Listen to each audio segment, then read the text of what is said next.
तो आइए अब हम समझते हैं क्वेश्चन नंबर 28 को। यहाँ पर क्वेश्चन बोला कि एक छाता में 8 कमानी है। हमारे पास एक छाता है, ठीक है, जिसमें 8 कमानी है। आप काउंट करेंगे तो आपको पता चल जाएगा। जैसे एक है, ये दो है, 3, 4, 5, 6, 7, 8, ठीक है। जो समान दूरियों पर है, इसके बीच की दूरी जितनी है उतना ही इसके बीच की दूरी है, ठीक है। यानी कि सभी जो कमानियां है ना, वो समान दूरी पर है ना। छाता को चिपटा ब्रेथ लेते हुए, हमने इस छाता को चिपटा ब्रेथ बिल्कुल जैसा ले लिया हुआ है, जिसकी त्रिज्या 45 सेंटीमीटर है। इसकी जो त्रिज्या है वो 45 सेंटीमीटर है। मैंने किसी एक को पकड़ करके दिखा दिया कि 45 सेंटीमीटर है, ठीक है। दो लगातार कमानियों के बीच का क्षेत्रफल ज्ञात करें। हमको क्या करना है, जैसे यहाँ पर दो मैंने कमानी पकड़ लिया, इस दोनों के बीच का क्षेत्रफल जो है ना वो फाइंड करना है। देखिए, अगर आप इसको देखेगा, ये फिगर को देखेगा, तो आपको त्रिज्य खंड जैसा प्रतीत होगा, ठीक है। तो हमको इसका क्षेत्रफल निकालना है। सबसे पहले आपको ये जानना जरूरी है कि इसका जो कोण हो पाएगा वो कितना डिग्री का हो पाएगा। देखिए, अगर हमारे पास 8 कमानी है तो जो त्रिज्य खंड इसमें से निकल कर आएगा ना वो 8 आएगा। जैसे यहाँ से काउंट करना स्टार्ट करते हैं, एक, ये 2, 3, 4, 5, 6, 7, 8, 8 हो गया, ठीक है। तो हम लोग क्या करेंगे, पूरा जहाँ यहाँ पर जो कोण बनता है वो कितना डिग्री का बनता है, 360 का बनता है। तो एक कितना डिग्री का बनेगा, तो इसी के चलते हम 8 से भाग दे देंगे, ठीक है। तो हमारा एक का कोण निकल कर आ जाएगा। दो कमानियों के बीच का कोण बराबर कितना हो जाएगा, 360/8। तो इसको कटा लेंगे, 45 बार में कैंसिल हो जाएगा, तो 45 डिग्री हमारा आ जाएगा, ठीक है। तो यहाँ पर हमारे पास थीटा का मान आ चुका है, त्रिज्या का मान पहले से हमारे पास है ना। तो हम लोग फॉर्मूला को अप्लाई करेंगे। जैसे हमारे पास हमने लिख दिया यहाँ पर, दो कमानियों के बीच का क्षेत्रफल बराबर थीटा/360 पाई r² होता है। थीटा का मान रख देंगे 45 डिग्री, बटे में 360 हो जाएगा, और यहाँ पर पाई का मान रख देंगे 22/7। आर का जो मान है हमारे पास 45 है, 45 × 45 हो जाएगा। इसको कटा लेंगे, 45 से कटाएंगे 360 को, तो 8 बार में कैंसिल हो जाएगा। फिर 8 को घटाएंगे 2 से, 2 चौका 8 होता है, और 11 दूनी का 22 हो जाएगा। तो हमारे पास क्या बचा, 45 यहाँ बचा, और यहाँ पर 11 बचा हुआ है। इस तीनों को मैं गुणा करूंगा अगर, तो हमारे पास आ जाएगा 22,275, और बटे में कितना आ जाएगा, 7 चौका 28। दोनों को अगर कटाते हैं तो आ जाएगा 795.5। तो हम लिख सकते हैं यहाँ पर कि 795.5 सेंटीमीटर स्क्वायर। तो दो कमानियों के बीच का जो क्षेत्रफल हमारे पास आया, ये हमारे पास आंसर रहा, ठीक है। उम्मीद करते हैं ये क्वेश्चन आप अच्छे से समझ गए होंगे। तो आइए अब हम समझते हैं क्वेश्चन नंबर 29 को। यहाँ पर क्वेश्चन बोला कि किसी कार के प्रत्येक पहिए का व्यास 80 सेंटीमीटर है। प्रत्येक पहिया 10 मिनट में कितना चक्कर काटेगा यदि कार 66 किलोमीटर प्रति घंटा की चाल से चल रही है। देखिए, क्वेश्चन को आपको अच्छा समझना पड़ेगा, ठीक है। ये क्वेश्चन को थोड़ा सा आपको हार्ड समझ में आ सकता है ये, ठीक है, लेकिन मैं पूरा अच्छा से बताने की पूरा कोशिश करता हूँ, ठीक है ना, ताकि आपको समझ में अच्छा से आ जाए, ठीक है। तो देखिए, एक एक करके समझते हैं। किसी कार के प्रत्येक पहिए का व्यास 80 सेंटीमीटर है। हमारे पास एक कार का पहिया है जिसका व्यास है 80 सेंटीमीटर, दिखा दिया हमने। प्रत्येक पहिया 10 मिनट में कितना चक्कर काटेगा। किसी एक पहिया को ले लीजिए, और ये जो पहिया है 10 मिनट में कितना चक्कर काटेगा। सुनिए, जैसे मान लीजिए कि ये जो पहिया ना इस पॉइंट पर खड़ा है, एक चक्कर लगाएगा तो एक बार घूमेगा और फिर इस पॉइंट पर आ जाएगा, ठीक है। जिस पॉइंट पर ये खड़ा है, अगर पूरा एक बार घूम जाएगा वो पहिया तो एक चक्कर हो जाएगा उसका, ठीक है। तो यहां बोला कि 10 मिनट में कितना चक्कर काटेगा, हमको ये बताना है पहले। यदि कार 66 किलोमीटर प्रति घंटा की चाल से चल रही है, ये जो कार है ना 66 किलोमीटर प्रति घंटा की चाल से चल रही है, तो देखिए हम बोल सकते हैं कि ये जो पहिया है ना 1 घंटा में 66 किलोमीटर जाएगा। जब कार जाएगी तो कार किसके सहारे जाएगी, पहिया के सहारे जाएगी। तो ये जो पहिया है 1 घंटा में 66 किलोमीटर जाएगा। देखिए, मैं बताता हूं आपको। आप ये बताइए पहले कि मैं अगर आपसे पूछूं कि एक चक्कर अगर ये पहिया लगाएगा तो कितना दूरी तय करेगा। आप बोलेंगे इसका तो आसान है निकालना, क्या करेंगे, इसका जितना लंबाई है उतना ही दूरी तय करेगा ना, तो इसका परिधि हम लोग निकाल लेंगे, ये ना आप बोलेंगे। परिधि का जो फॉर्मूला होता है वो क्या होता है आपको पता है क्या?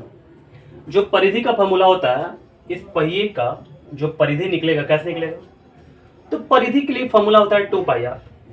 देखिए पहले हम इसको लास्ट में लिखे हुए, लेकिन पहले आपको समझाते हैं। तो पहिए की परिधि हम लोग पहले निकाल देंगे, अगर चाहेंगे तो पहले भी निकाल सकते हैं, चाहेंगे तो बाद में भी निकालेंगे। पहले मैं इसी को समझाता हूं पहले। तो फॉर्मूला क्या होगा, 2 पाई आर, ठीक है। 2 हो जाएगा, यहाँ पर पाई का वैल्यू रख देंगे 22/7 और आर का जो मान आ जाएगा, देखिए यहाँ पर पहिए का व्यास जो है वो 80 सेंटीमीटर का है, तो त्रिज्या निकालेंगे तो 40 आ जाएगा। हम लोग आर की वैल्यू को डालेंगे और हमारे पास आ जाएगा 1760/2। इसको सॉल्व करेंगे अच्छा तो वैल्यू पुट करके, जैसे यहाँ पर 2 का 2 रख देंगे, पाई को रख देंगे 22/7, आर का मान रख देंगे 40 और यहाँ पर गुणा कर लेंगे 1760 आ जाएगा, बटे में 7 सेंटीमीटर आ जाएगा, ठीक है। यानी कि एक चक्कर अगर ये पहिया कंप्लीट करे ना तो इतना दूरी तय कर लेगा, ठीक है। अभी यहां तक समझे आप, एक चक्कर में ये पहिया जो है इतना सेंटीमीटर दूरी तय करता है। अब सोचिए 10 मिनट में ये जो पहिया ना 10 मिनट में कितना चक्कर काटेगी, तो मैं बताता हूं आपको ध्यान से। अगर मैं आपसे पूछता हूं कि 10 मिनट में ये पहिया कितना दूरी तय करेगा, चक्कर का छोड़िए अभी, ठीक है, कितना चक्कर काटेगा उसको हम लोग बाद में देखेंगे, कितना दूरी तय करेगा। तो देखिए इसको हम लोग अच्छे से निकालेंगे पहले कि आखिर 10 मिनट में ये जो पहिया है कितना दूरी तय करेगा। मैं बताता हूं, कार के द्वारा 66 किलोमीटर 1 घंटा में जाया जा रहा, ठीक है। 1 घंटा में जो कार है वो 66 किलोमीटर जाएगी, तो हम लोग बोल सकते हैं ऐसे करके, पहिया 1 घंटा में 66 किलोमीटर दूरी तय करता है। इसमें कोई दिक्कत आपको नहीं आना चाहिए। 1 घंटा में जो पहिया है वो 66 किलोमीटर जा रहा, मैंने लिख दिया यहाँ पर। क्या हम लोग इसको ऐसे भी लिख सकते हैं कि 60 मिनट में ये जो पहिया है ये इतना सेंटीमीटर दूरी तय करता है। इसी बात को हमने ऐसे लिख दिया, आपको ये अच्छे समझ में नहीं आया होगा, मैं बताता हूं। 1 घंटा को 60 मिनट में क्यों बदला गया? 1 घंटा ही तो अच्छा था, नहीं 1 घंटा अच्छा नहीं है, बल्कि 60 मिनट अच्छा है। क्यों? क्योंकि हमको 10 मिनट में यहां पर निकालना पड़ेगा, तो मैंने इसको घंटा को जल्दी से मिनट में चेंज कर दिया। तो 60 मिनट में इतना सेंटीमीटर जाएगी।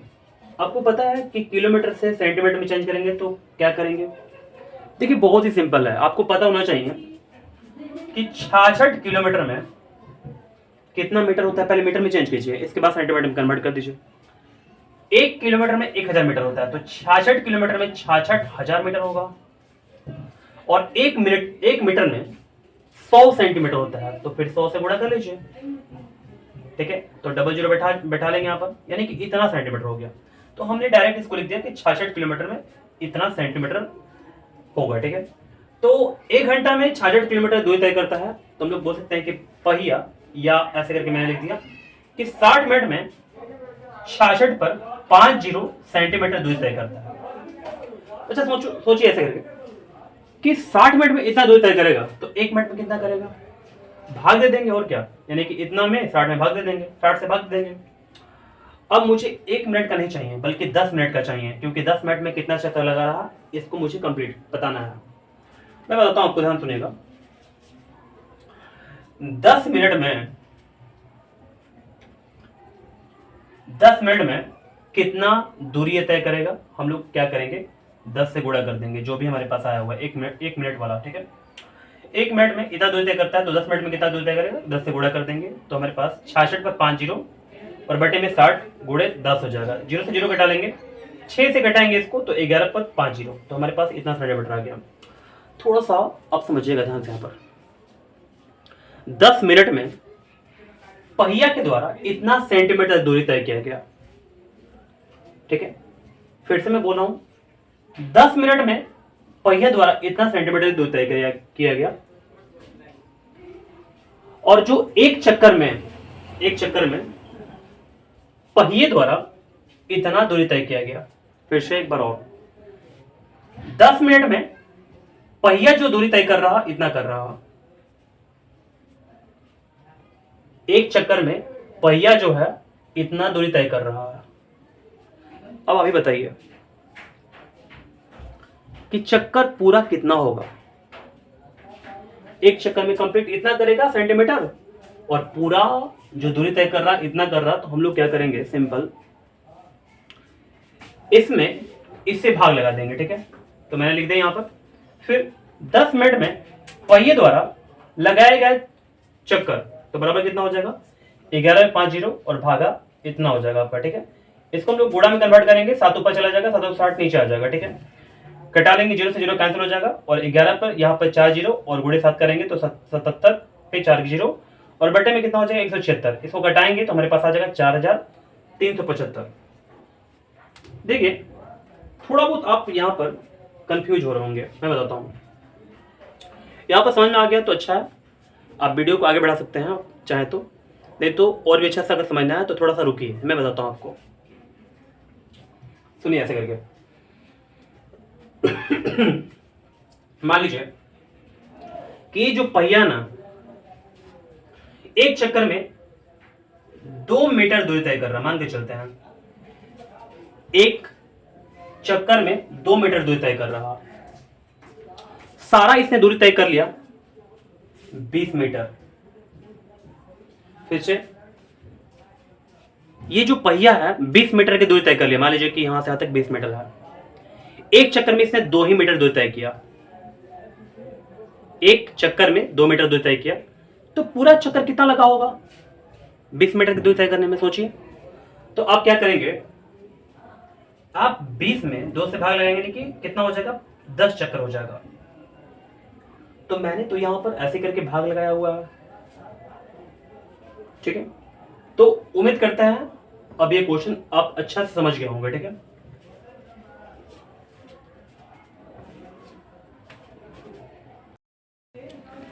तो आइए अब हम समझते हैं क्वेश्चन नंबर 30 को। यहां पर क्वेश्चन बोला कि 40 मीटर व्यास वाला एक वृत्ताकार तालाब 5 मीटर चौड़े एक घास के रास्ते से घिरा है। मैं बताता हूँ ये क्वेश्चन क्या बोलना चाह रहा है। जैसे हमारे पास एक वृत्ताकार तालाब है, ऐसे करके ये हमारे पास एक वृत्ताकार तालाब हो गया। अब बोला इसका जो व्यास है ना वो 40 मीटर का है, तो मैंने यहाँ पर व्यास दिखा दिया, ये 40 मीटर का है। ठीक है, यहाँ पर व्यास हो गया 40 मीटर का। ठीक है, बोला ना तालाब 5 मीटर चौड़े एक घास के रास्ते से घिरा हुआ है। ये जो तालाब है ना, यहाँ पर एक रास्ता है जो घास का है, ठीक है ना, तो इस रास्ते से ये जो तालाब है ये घिरा हुआ है।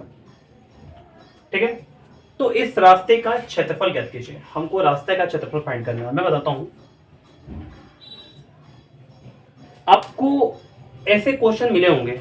ठीक है, आपने अगर पीछे क्वेश्चन बनाए होंगे तो आपको ऐसा क्वेश्चन बहुत सारा मिला होगा, 2-3 लगभग क्वेश्चन आपको मिला होगा ऐसा करके। ठीक है, तो ये क्वेश्चन शायद आपसे बन सकता है, अगर नहीं बनता है तो देखिए ध्यान से, मैं आपको बताता हूं।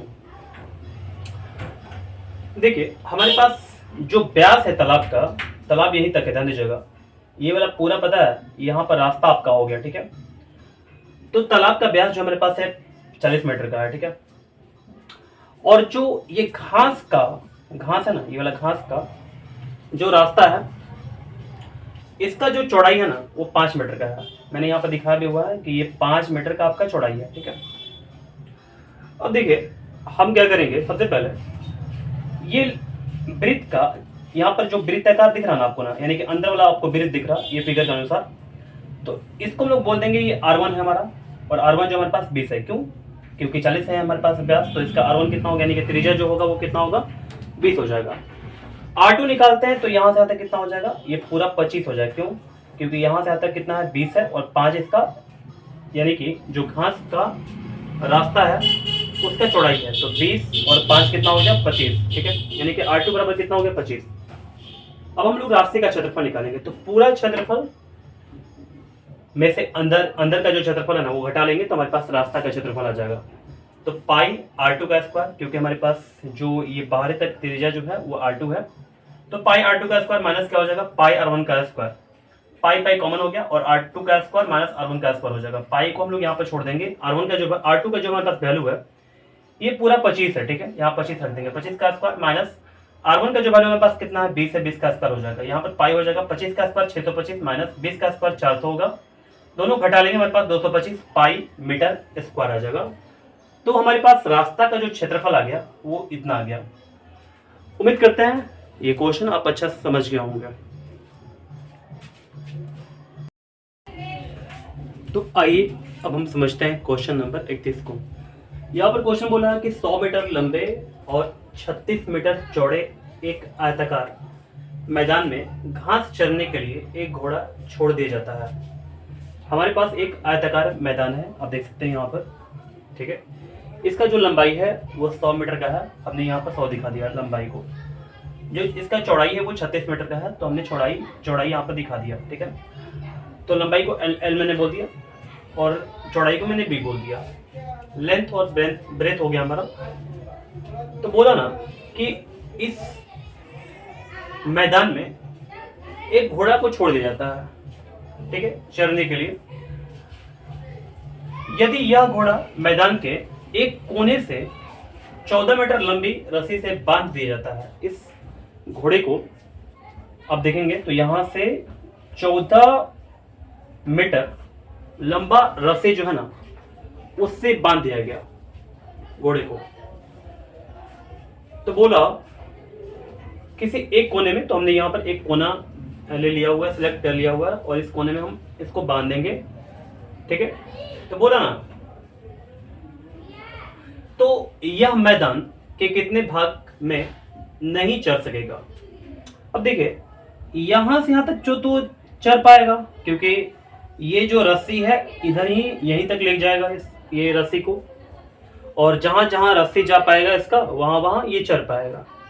तो बाकी जो क्षेत्र है ना यहाँ पर ये चर नहीं पाएगा, क्योंकि रस्सी उतना तो बड़ा है नहीं। तो बाकी के जो बचे भाग हैं उसका क्षेत्रफल मुझे फाइंड करना है। तो देखिए हम लोग क्या करेंगे, सिंपल इस आयत का पूरा क्षेत्रफल निकालेंगे और इस त्रिज्य खंड के क्षेत्रफल को घटा लेंगे, तो हमारा आंसर जो है ना वो आ जाएगा। तो यहां पर आपको दिख रहा है कि नहीं दिख रहा, मैं एक बार चेक कर लेता हूं। ओके, तो आपको यहां पर दिख रहा होगा। अब चलते हैं आगे, देखिएगा यहां पर मैं बोलता हूं, यहां पर हम लोग बोल सकते हैं ऐसे करके कि नहीं चरने वाले खेत के मैदान का क्षेत्रफल बराबर, यानी कि नहीं चरने वाले, इधर का नहीं चर रहा, खेत के मैदान का क्षेत्रफल बराबर क्या हो जाएगा, पूरा आयत का क्षेत्रफल और माइनस त्रिज्य खंड का क्षेत्रफल। आयत का क्षेत्रफल क्या होता है आपको फॉर्मूला पता होगा, लंबाई गुणे चौड़ाई होता है, माइनस कर देंगे। जो त्रिज्य खंड का क्षेत्रफल होता है वो होता है थीटा बटे 360 पाई आर स्क्वायर। तो एल का मान हमारे पास 100 है, 100 रख लेंगे। जो चौड़ाई का मान हमारे पास यानी कि 36 से 36 रख लेंगे। थीटा का मान हमारे पास 90 आया हुआ है, 90 हम लोग यहाँ पर रख लेंगे, बटे 360 हो जाएगा। पाई का मान हमारे पास 22/7 है, और आर का जो मान हमारे पास 14 है, तो यहाँ पर 14 रख लेंगे। स्क्वायर लगा हुआ है तो यहाँ पर 2 बार हम लोग लिख लेंगे, 9 चौका 36 हो जाएगा 4 बार में। और यहाँ पर हम लोग और भी घटा सकते हैं, जैसे 2 दूनी का 4 हो जाएगा, 11 दूनी का 22 हो जाएगा। फिर 2 से घटाएंगे, 2 यहाँ पर मुझे लग रहा है यहाँ पर कि मुझे यहाँ पर अलग से बना करके आपको दिखाना चाहिए, ठीक है। 90/360 22/7 हो गया और 14 गुणे 14 हो गया, ठीक है। 9 चौका 36 हो गया और 7 दूनी का कितना हो गया 14, 2 से घटा लेंगे 2 देंगे 4, 11 दूनी का 22 हो जाएगा। तो 11 बचा हुआ है, यहाँ पर हमारे पास 14 बचा हुआ है, तो 11 गुणे 14, इसको दोनों को गुणा करेंगे हमारे पास आ जाएगा 154, ठीक है। इस दोनों गुणा करेंगे 36 हो जाएगा, घटाने के बाद हमारे पास आ जाएगा 3446 मीटर स्क्वायर। तो उम्मीद करते हैं ये क्वेश्चन आप समझ गए होंगे।